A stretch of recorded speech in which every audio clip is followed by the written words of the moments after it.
And we would appreciate a kind of introduction from you, but I would mention that there are a few colleagues in Hungary who deal with different subjects like Agotatót and Laci Lagzi. And perhaps the Hungarian colleagues know these persons. So please, Boton, start with a kind of introduction, please. Okay, so well, first of all, thank you very much for the invitation to give this talk. My name is Boton Tyukodi, and essentially an assistant professor at the Babes-Bolyai University in Cluj-Napoca, and I did my PhD thesis at ESPCI Paris, and then my postdoc, a little bit of postdoc at Northeastern, and then a longer postdoc at Brandeis in Watam. And most of the work is actually related to my work over there. And in my work, I study systems where subunits float around, and eventually they stick together and assemble into some well-defined finite-size structures.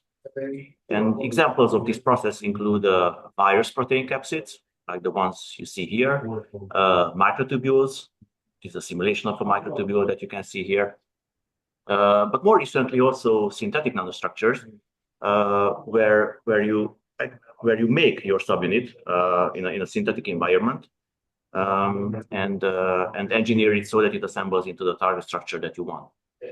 And I just want to highlight it right from the beginning that that self-limiting assembly is very different from crystallization, because here... János, sorry, there is a background noise, a radio or something. Is it here? No, not here. No, it is not me. Boton? Who is it? I don't know. Can you still hear it now? No. No, it's my colleagues talking. So yeah, is it really annoying, or maybe I just lower my microphone volume here? Okay.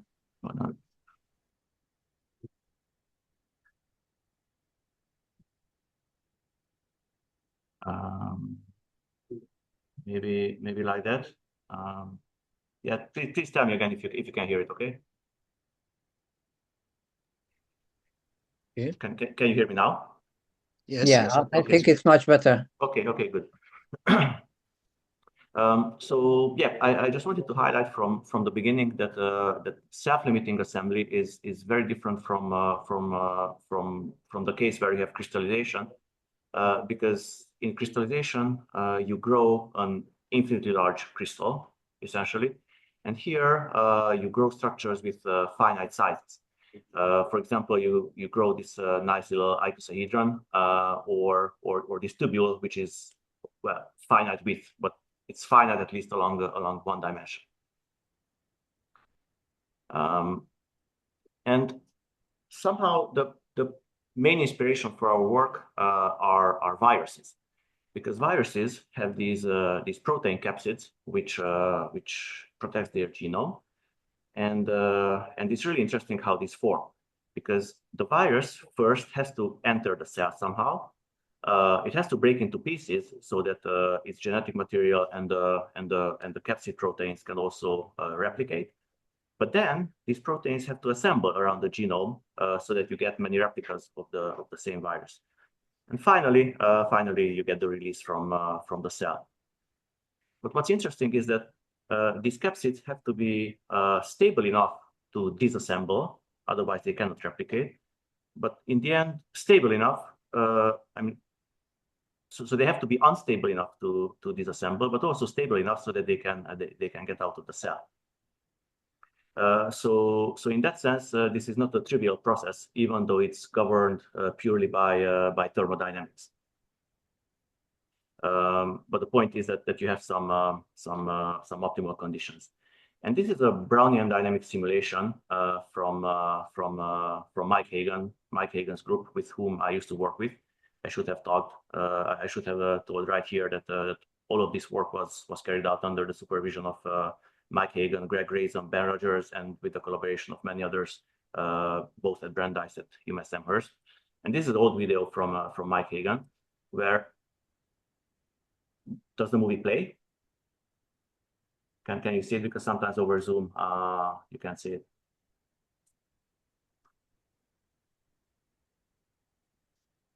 Hello, can somebody confirm that it plays?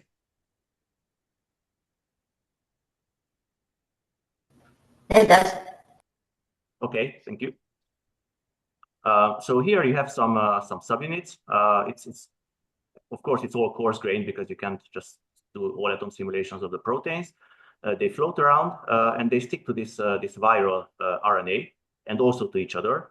and I really like this movie because it gives you a picture of what's happening. That you have the Brownian motion and then very infrequent encounter of subunits, which you can think of as a slow chemical reaction, right? When two subunits meet. And I'm just gonna wind in so that you see that here is a partial capsid that's been forming.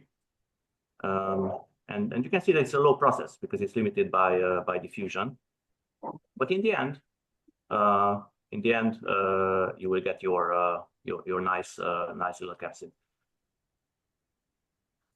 And this is really funny because the last subunit is just pulled in by that piece of genome.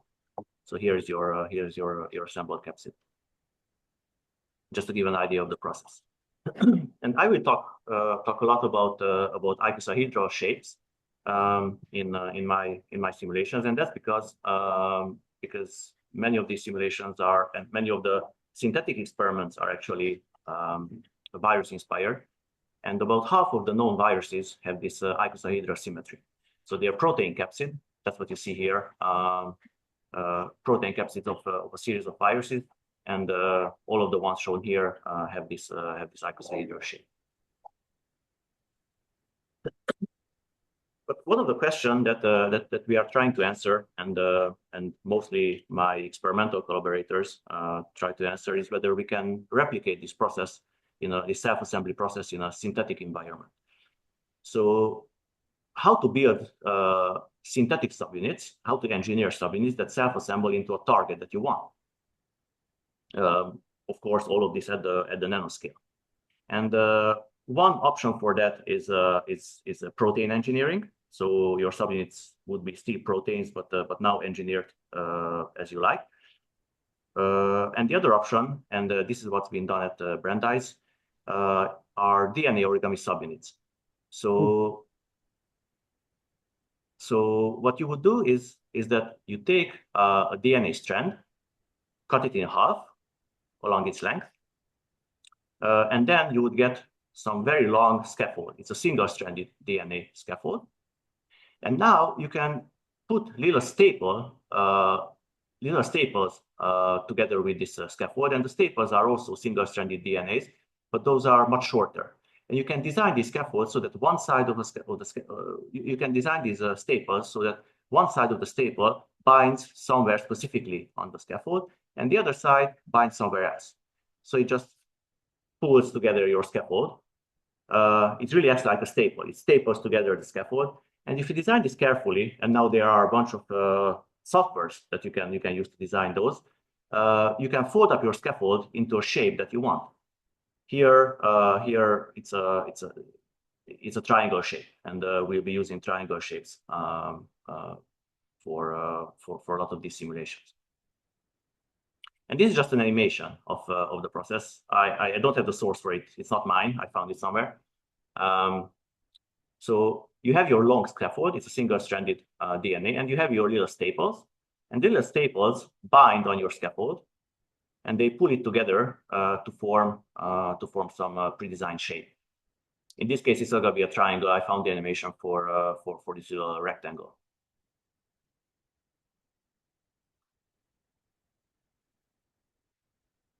And these are actual cryo electron microscopy images of triangles that were made, DNA origami triangles. I think this is like 10 nanometers or so the side. Yeah, that sounds about right. And the way they design them is that at their sides, these are the sides, you have these holes and hubbles. So you see, it has a hubble, it has a hubble that comes outwards, and it has a hole that goes inwards. And you can tinker with the shape of the hubbles and holes so that specific sides of the triangles click to each other. So you can design different edge types, and you can specify which edge type binds to which other edge type in this design. And they have pretty good control over it. And you can also control the curvature of your structure, the beveled angle, with the beveled angle of the subunits. So if you look at the side, these are beveled. They have some angle here, and this is what controls the curvature. If you set the beveled angles all equal, then you would tend to build a sphere. If two of them are equal and the third one is maybe 0, then you tend to build a cylinder. So you can tinker with this beveled angle to get your target surface. And these are a couple of designs for icosahedral shapes of different sizes. Well, this one is not icosahedral, but this one is, and these are just larger icosahedra. And you can see that that the bigger structure you want, the more subunit species you need, which means that the more kinds of triangles and the more complicated binding of edges. But the point is that you can still specify which triangle type you have and which edge type of that triangle binds to another edge type of another triangle or the same triangle. And these are actual structures that were assembled in experiments. So these are experimental structures. You get your icosahedra of different sizes. And you can do tubules if you change the beveled angles. You can even do these triple periodic minimal surfaces like little nanocrystals, which are not self-limited in size, but still they have a characteristic cell size. And you can go even further, and instead of this Hubble hole mechanism, instead of this clicking mechanism, you can functionalize the edges of the triangles with single-stranded DNAs. So this is one single strand, this is another single strand, and you can make a complementary of this configuration on another edge, so that edge binds to this edge, right? So the two edges bind, and you can control this with the sequence that you put on the sides of the triangles. And the advantage of this is that you can make now many more different kinds of edges and different kinds of triangles. With the Hubble holes, experimentally, I hear that you are quite limited. So beyond a certain size, you can't really play with these anymore. But with this kind of functionalization, you have many more possibilities. And then the question is that how you specify these interactions. So how you would specify the sequences on each side, how you specify which edge type binds to which other edge type, so that you finally get your target structure. And of course, how to do this with a minimal number of edge species or triangle species, because the more species you have, the costlier the experiment is. The costlier it is to actually make all those kinds of subunits. And one of the limitations of this single-stranded DNA interaction is that it's quite floppy. So two subunits, when they come to each other, we have some triangles here. Down here, yeah. So when two subunits, it's here. When two subunits come together, then the bending is really floppy with the single-stranded DNA interaction. So the whole interaction becomes very floppy. You don't have very good curvature control, but you have very good control of specificity. So how you want to specify these interactions. And to give an outline of what's coming, first I'm going to present my simulation method that I'm using. It's a Monte Carlo simulation method that I'm using to model the self-assembly of these structures. And the reason I'm using Monte Carlo is that it's much faster than Brownian dynamics, and I can grow larger structures. And then show how to assemble icosahedra with specific interactions, and how to test different interaction designs, and under what conditions these icosahedra assemble robustly into the target structure, even in the floppy limit.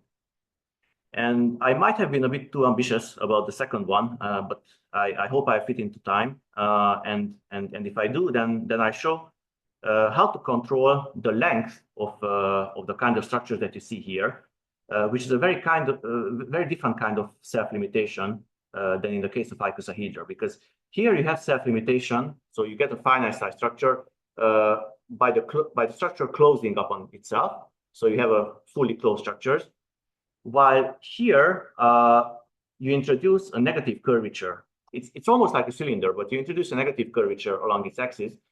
So as the structure grows, you have larger and larger deformations at its edges, up to the point after which it's thermodynamically no longer favorable for it to grow. So here you would get a finite size, a finite length with open boundaries, just through this geometric frustration. But let's start with the first one. So, well, and even before that, the kind of simulation that I have. So, inspired by the DNA origami experiments, I'm using triangles, and it turns out that doing triangles in experiments is really the best. They were experimenting with many other shapes, but really triangles triangulate everything. So my subunits are triangles, and they are coarse-grained triangles. So I really just have 3 vertices, and then they can stretch. So there is some stretching modulus associated to this stretching or expansion along the edges. It's like a spring. Then 2 subunits can bind to each other. There's a binding energy associated to it. And once they are bound, then they want to bind together at the given preferred dihedral angle, at the preferred which would correspond to this bevel angle here, right? So that's the one that would set your curvature.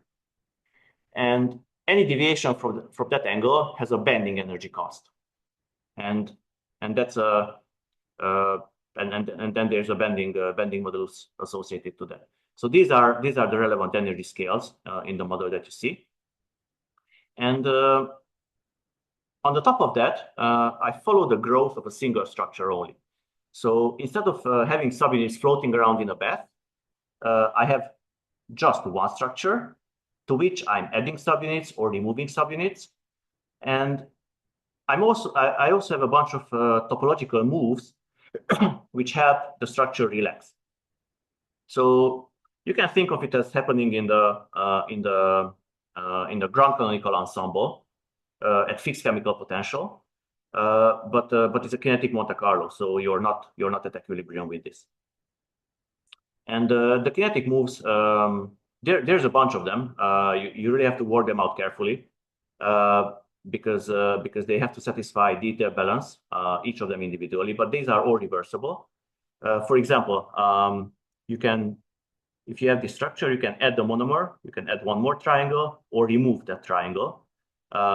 Or if you have a structure like this, you can fuse these 2 edges or split those 2 edges up. If you have a wedge, an open wedge like the one here, you can close it up, or if you don't have one, you can open it up, and so on. Finally, what you end up with is a set of rules, set of kinetic Monte Carlo rules. They all satisfy detail balance, and you are growing a single sheet, a single elastic sheet. That's your structure that you're growing. And because of that, the whole simulation is much faster than Brownian dynamics, because you're no longer limited by diffusion, and also you don't have multiple nucleation centers at which you can have difficulties, and then you can have a drain of computation power. And of course, the question is, under what conditions are these Monte Carlo simulations representative? And I would claim that they are representative in the conditions where your clusters that formed are fairly dilute, so that they don't really interact with each other. and then I can say that I'm just growing. I'm just looking at one of the clusters and see how it grows, and that cluster is in contact with the path of free subunits, monomers. And these are the experimental conditions too. So the first problem that I'm trying to tackle is that if you are given an icosahedron of a certain size, how would you design its subunit interactions so that they are as economical as possible, meaning that as few species as possible, but still they assemble into the target structure that you want? And there's actually a solution to this, well, a partial solution to this from virology. And it comes from Kaspar and Klug. It's called it's known as the Kaspar-Klug construction. It's a geometric construction, and it solves two problems.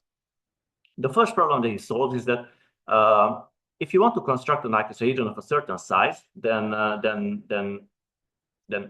how do you do that? Essentially, how do you triangulate your base icosahedron?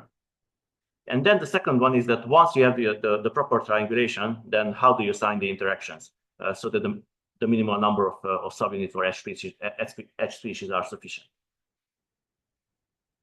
The first solution is fairly straightforward. So you can take a triangular lattice. You can connect 2 points of that lattice, maybe with the blue one here, and construct an equilateral triangle with that edge length, right? So you can say that here's your blue one, and you can use that. You can copy that 20 times, and then build a bigger icosahedron, right? Then your base icosahedron just made out of 20 little triangles was. So what you're doing is that so here you have the developed icosahedron, and this is a base triangle of the icosahedron. And what this construction does is that it just subtriangulates each of the faces with an equal number of triangles. But then what you can do is connect two vertices of a triangular lattice. So you can have two lattice numbers. You can have two lattice numbers that give you your specific construction. And from those two lattice numbers, which are called H and K here, you can compute the so-called triangulational number, which is the number of triangles in number of little triangles in one of these base triangles. Are there any questions regarding this construction?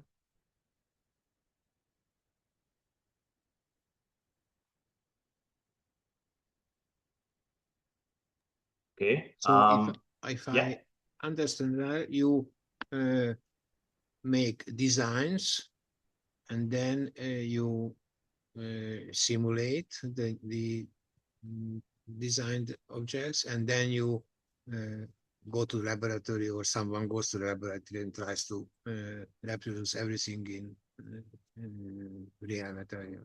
Exactly. That's the plan. Yeah. It doesn't always get to the lab, but not at least someone else. I never go to the lab. That's probably better for everyone. But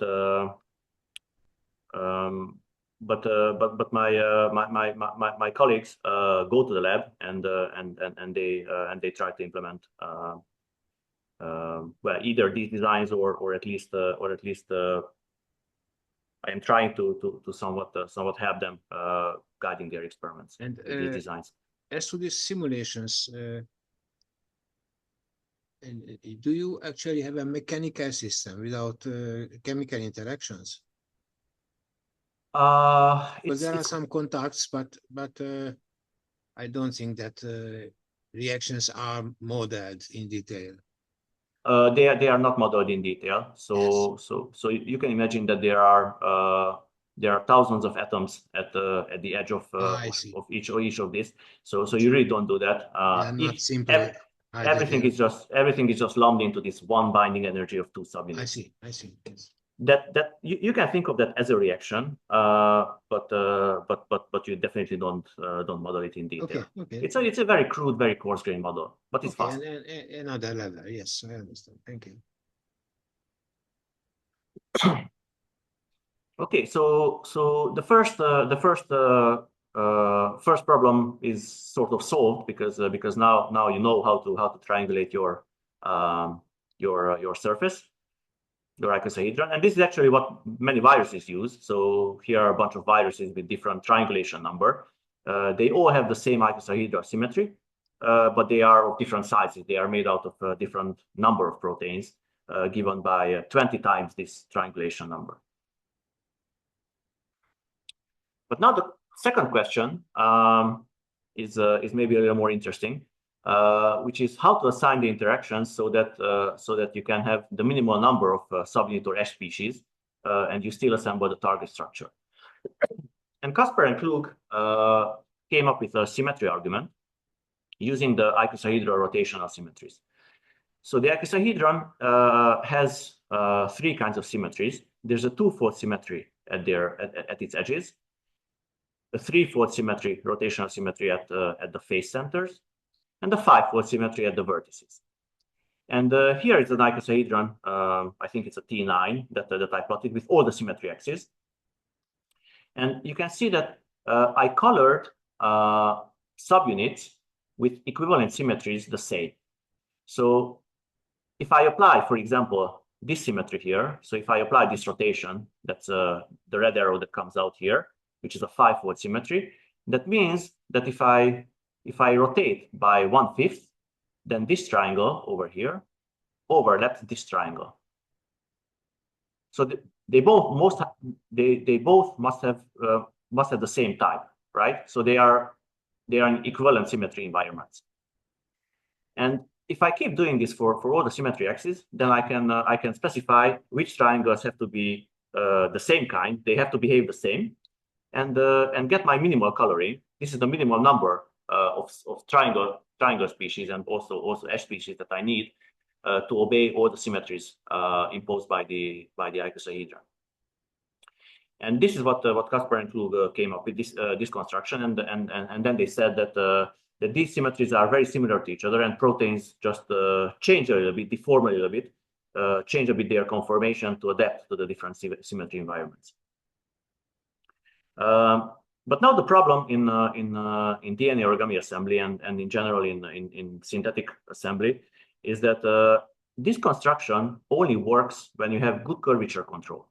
In the floppy limit I mentioned earlier, where these subunits they bend like crazy compared to each other, there are defects that start forming, and we'll see what kind of defects in a minute. So to address this problem, we set out to somehow explore a range of designs, test them in simulations, and see which one behaves and what are the principles that are necessary for these to work.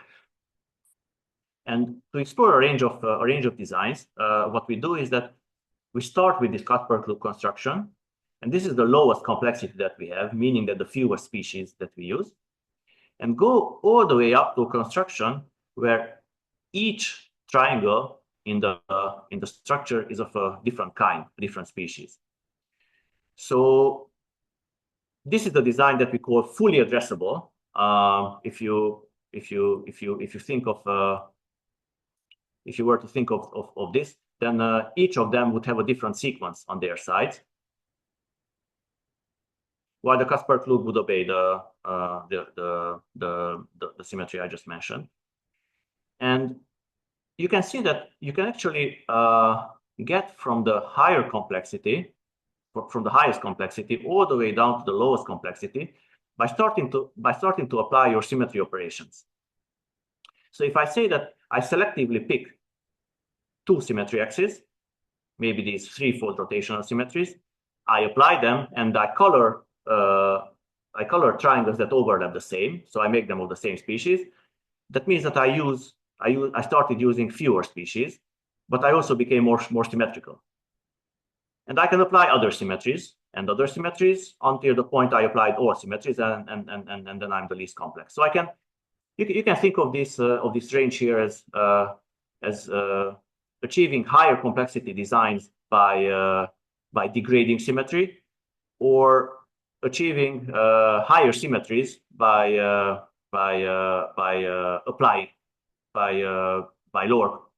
decreasing complexity.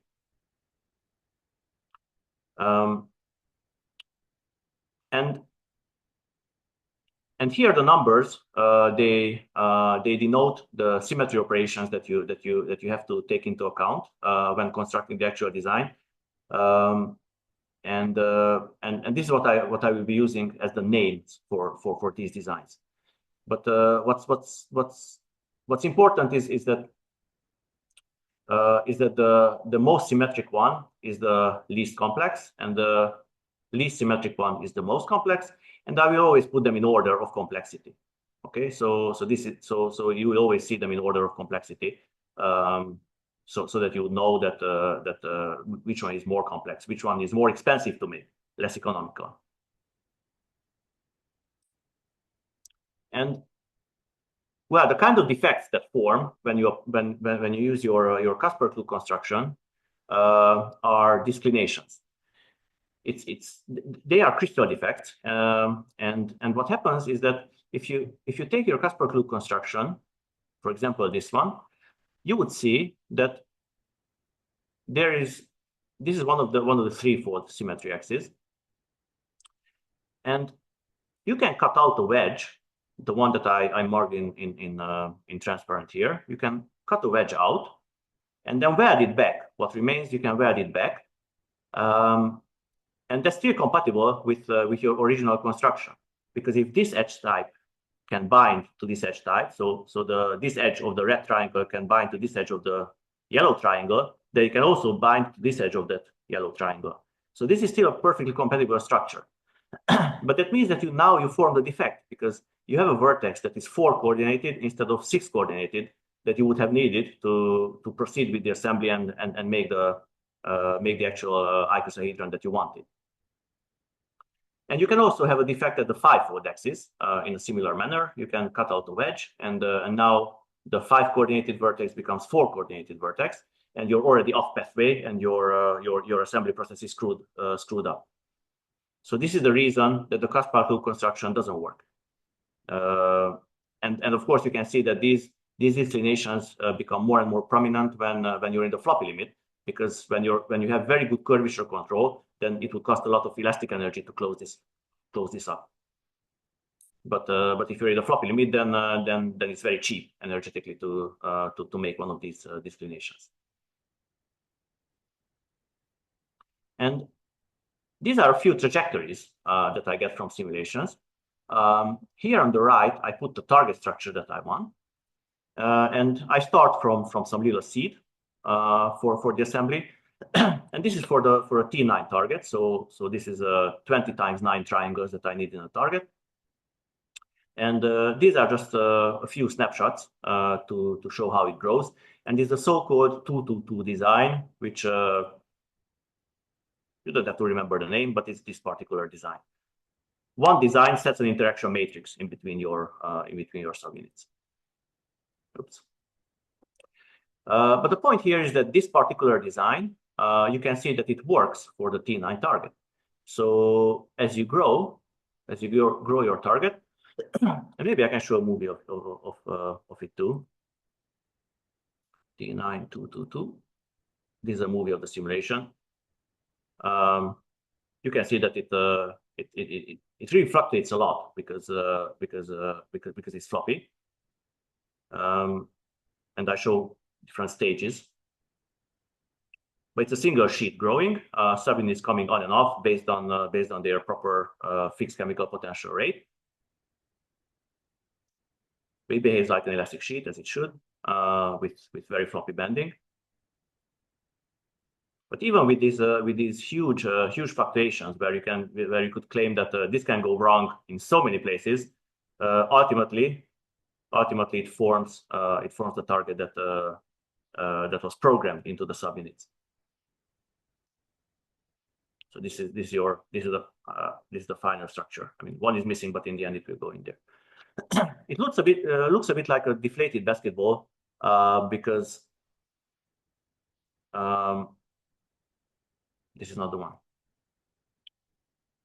It looks a bit like a deflated basketball because it's very floppy, but it's the correct structure. And now I can try my less complex design, the 332, which uses fewer species, and you can readily see that there's a defect forming at one of the vertices, and so this should be 6 coordinated, but it's 4 coordinated, and ultimately what you get is this little pillow, which is not on target. You want it to get the same target size, but you get a little pillow like that. So this is not correct, and I can show you a trajectory of this too. Maybe just a little bit closing in. So this is your real pillow that you would get.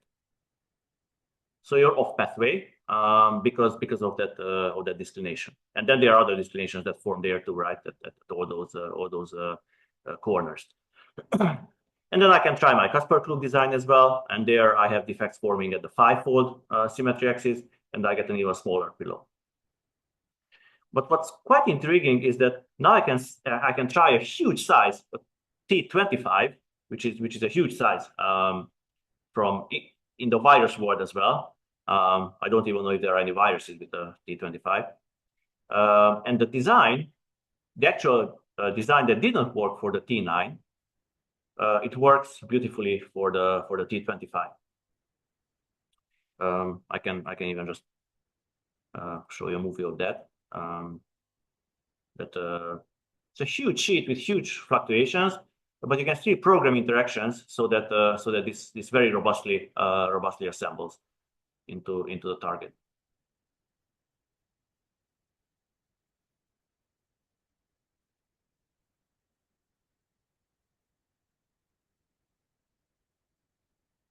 So what's going on? This one I showed. I can actually measure the yields of my target structures. So what I plotted here is the fraction of my trajectories that end up in the target structure as a function of my floppiness, of my bending modulus. So the least the bending modulus is, the more floppy the whole structure is, and the less curvature control I have.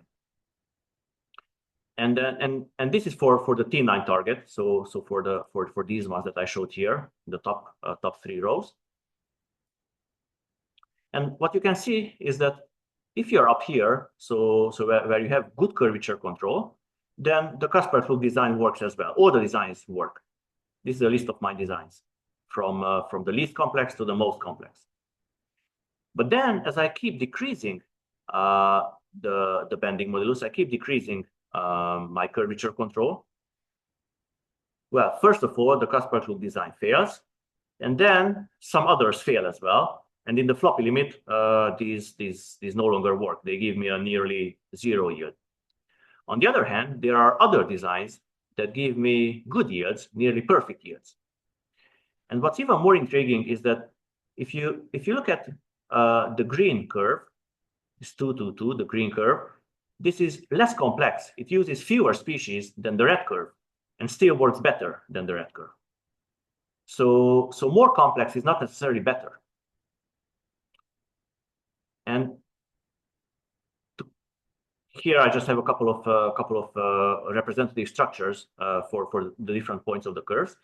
But to make things even more interesting is that if I plot the fraction of my trajectories that are on target now as a function of my target size. So instead of a fixed target size, I have different target sizes in the most floppy limit. So down here, this is like the complementary plot of this one.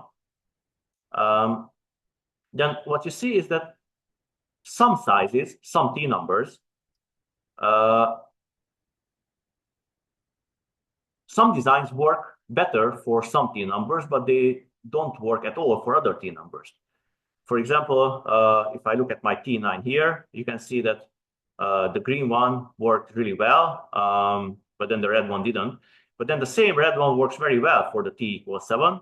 But also this orange one works very well for the t equals 7. So some sizes have their own least complex structure, least complex designs that work for them. And this pattern that you see here is nearly binary. So if there's a design that works for a given size, then it works really well. If it doesn't, then it doesn't work at all. So how can we understand this pattern? And actually, the explanation is really simple. But I've been looking at these trajectories for an embarrassingly long time until I realized what's going on. And the pattern can be understood in a very simple way. So the first observation is that disclinations have to form around symmetry axes that we saw, but they can also only form at vertices. So if you don't have a vertex at the symmetry axis, then you can form a disclination there. And to give you an example, I took the same design, this 332 design. So this has the same symmetry in both cases shown here, but these are different sizes. So this is a t equals 7 size, and this is a t equals 9 size. So that means that, again, the t equals 9 means that that in between the pentamers, I have 9 triangles. And what you see here is that in this case, the threefold rotational axis for this t equals 7, it doesn't cross any vertex, right? It crosses a face.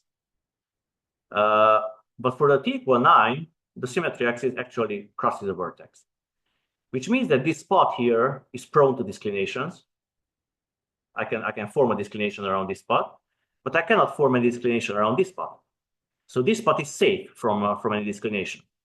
In terms of designs, that means that I don't have to engineer out this disclination spot here. I don't have to engineer out this symmetry axis by increasing complexity because it naturally cannot form any disclination. It naturally cannot fail. On the other hand, if I want on-target structures, I have to engineer this symmetry axis out from here by increasing complexity. So I have to make these subunits, or the red ones, of different species, because otherwise I will have disclinations here.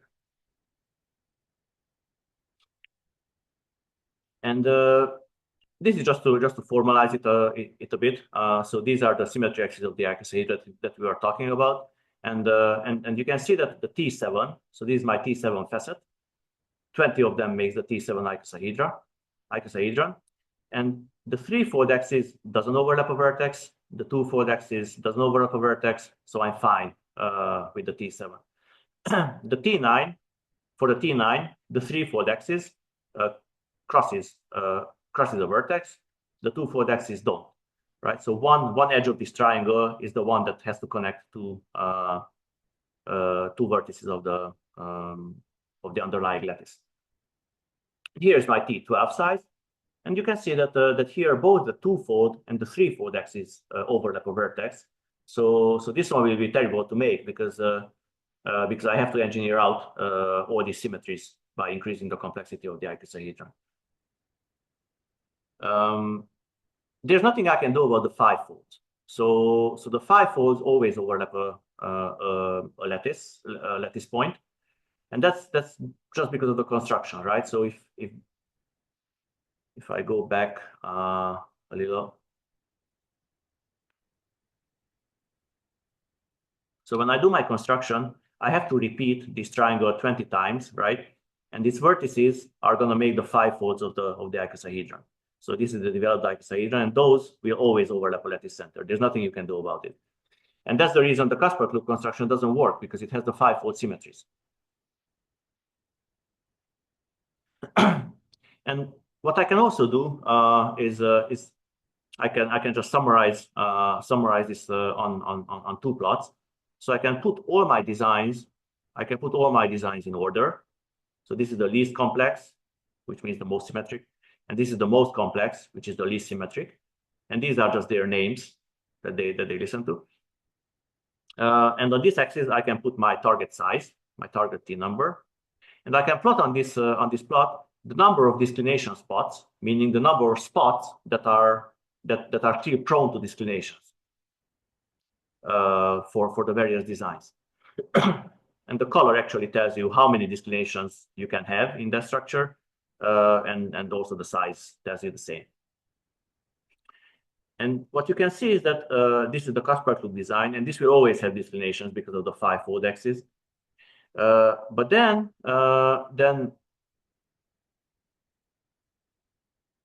of course, as you go up in complexity, eventually you will eliminate all the declination spots. Now the question is that which is the least complex design which does that? And we already saw that for the T9 is this green design, the 222 that was there, that eliminates all the declination spots. The 3-3 design that doesn't, and then this other one they also do. But I can find the minimally complex design which already gets rid of all the declination spots. And actually those are the designs that I want to use. But you can see that there's a lot of fluctuations in what the least complex design is depending on the size. I have sizes at which this very highly symmetric, very economical design works, like the orange ones. That means that those are sizes that I can assemble very economically. We call them magic sizes because you need a very few number of species, triangle species, to assemble them. On the other hand, there are some very terrible sizes, for example, the T12, which needs full addressability. So you cannot make the T12 without declinations unless you make all the species different in the structure. And that's because all of its symmetry axes overlap a vertex. So you have to get rid of all the symmetries, otherwise you will have declinations. And besides the magic sizes, which you can compute based on this very simple geometric argument of not having symmetry axes overlapping vertices, you also have terrible sizes where both of the symmetry axes overlap a vertex. And I can plot the number of edge types that I would need to construct the minimal number of edge types that I would need to construct a given sized icosahedron. And this is even more spectacular because in fact is the number of edge types that you have to make in experiments, right? You have to functionalize each of these edge types differently. And you can see that the magic sizes, the orange ones here, they grow very slowly. They all grow linearly with the size, but these grow much slower than the terrible sizes. And here is my T12, which is a terrible size, and it turns out that it's still cheaper to make a T139 than a T12 because the T139 is a magic size. So this curve is still below this curve, this point at 139. So it's a very simple geometric argument that you can make, and for small sizes, I think up to T13 actually works. They could make it in experiments, and maybe I just show a little proof that the principle works in Brownian dynamic simulation as well, because quite frequently people say that your Monte Carlo is very arbitrary. You have a bunch of rates in there that you have to set by hand, and how representative is that?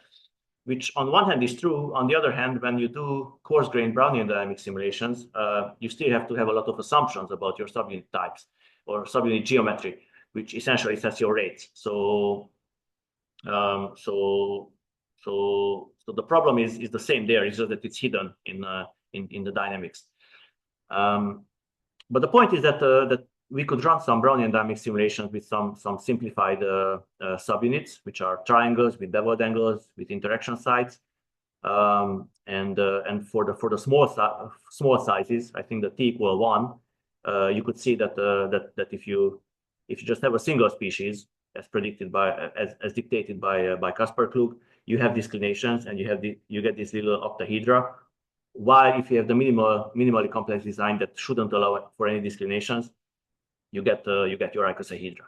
Larger sizes were not possible because of computational limitations. But you see a similar kind of trend with the on-target yield as a function of your bending modulus. So it drops for the Kaspar loop, and it stays the same in the floppy limit for this design, for the minimally complex design. And I think I won't have time to discuss the trumpets now. So maybe that's for another time. So maybe I just jump to the first part of my conclusions, which is very simple. So how to design the subunit interactions to make robust icosahedra in the floppy limit? Well, make sure that your symmetry axes don't cross any vertex. Thank you very much for listening, and yeah, let me know if you have any questions, or if any of the parts was unclear. And again, thank you a lot for your patience, because I realized that this is a more or less mathematics seminar, and I didn't show you any formulas here. Thank you for your talk. So questions and remarks?